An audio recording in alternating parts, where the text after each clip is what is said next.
It could well be. Velimir Ivic is only 21 years old, so maybe not as young as some of those Indian prodigies that you've got out there, Tanya.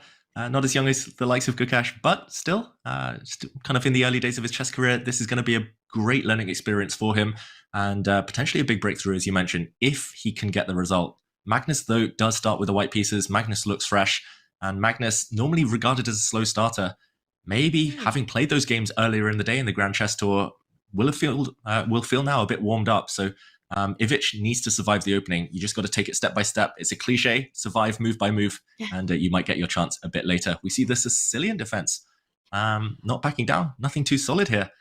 Tanya, this is going to be a fun game to follow. Game 1 of Division 1 is officially underway at the Chess.com Classic. It starts with the knight off, so promises to be a fun fight already. And Magnus with the bishop e2 approach, slightly cagey early in the start. Yeah, slightly cagey. As you mentioned, the white bishop just sliding to e2 here. It does signal that white might just castle on the king side. There we go. The white king slides across, and no opposite side castling, no tactical melee here, with both sides just punting pawns down the board, throwing them forward, and kind of with careless abandon. Here it's more positional, so we expect Magnus to maybe adopt the Karpov approach, put a bishop on e3. Magnus loves putting a pawn on a4, a5. First he starts with a rook to e1. This one, it definitely feels like Magnus is trying to get a position, as they say. He's playing an underdog, a lower rated player. He wants to avoid any kind of opening debate. He just wants to get the pieces on good squares and play chess. Interesting, Tanya. I've seen him kind of really work these in his favor, Magnus Carlsen. So I'm inclined to say it's a good strategy as the higher rated player, just to get a maneuvering battle. What do you think?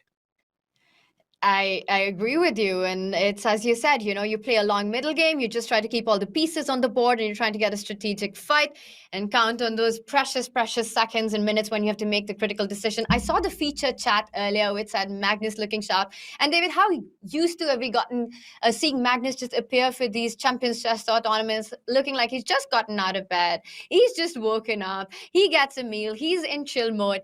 But this is a different Magnus that we're seeing right now. He means business in this one. Yeah, looking slick, looking sharp. I mean, whether he's just woken up, whether he's been up for hours, he seems to win anyway. It doesn't seem to impact his play. That's the crazy thing, Tanya. Looks can be deceiving.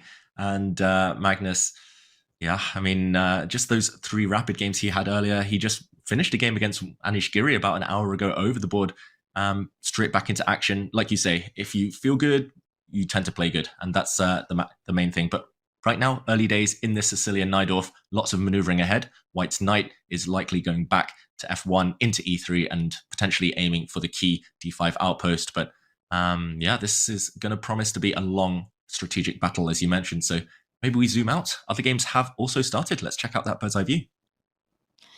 Let's do it. Let's get a quick update on all the openings. This one's going to be a fight about that key central squad.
Right now, Ivic with 5 seconds on the clock, he's hitting Magnus's rook on d6.